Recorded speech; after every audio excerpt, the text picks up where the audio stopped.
Hi friends, எங்கள் வீட்டுக்கார் வந்து இன்றைக்கி வண்டிக்கு போயிட்டு வர வழியில் வஞ்சர மீன், கானாங்கத்தை மீன், எறா வாங்கிட்டு வந்தாருங்க. எல்லாம் ஹோல்சேல் ரேட்டுக்கு வாங்கிட்டு வந்தார்.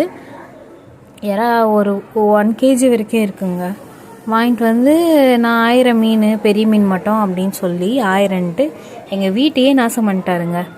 அதுக்கப்புறம் என்ன, அவர் நாசம் பண்ணதெல்லாம் நான் தான் க்ளீன் பண்ணணும். அதுக்கு அவர் ஆயாமலே இருந்திருக்கலாம்.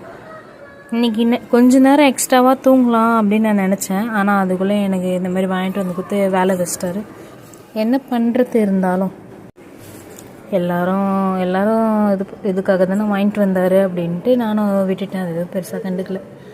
அதுக்கப்புறம் என்ன, இதெல்லாம் செய்கிற வேலை தான். ஒன்று வாங்கியே தரமாட்டாங்க, இல்லைன்னா எக்ஸ்ட்ராவாக வாங்கிட்டு வந்து கொடுத்து இப்படி தான் நம்ம உயிரை எடுப்பாங்க. இதெல்லாம் செஞ்சு தானே ஆகணும், வேறு வழி இல்லையே. உங்கள் வீட்லேயும் இப்படி தான் பண்ணுவாங்களா?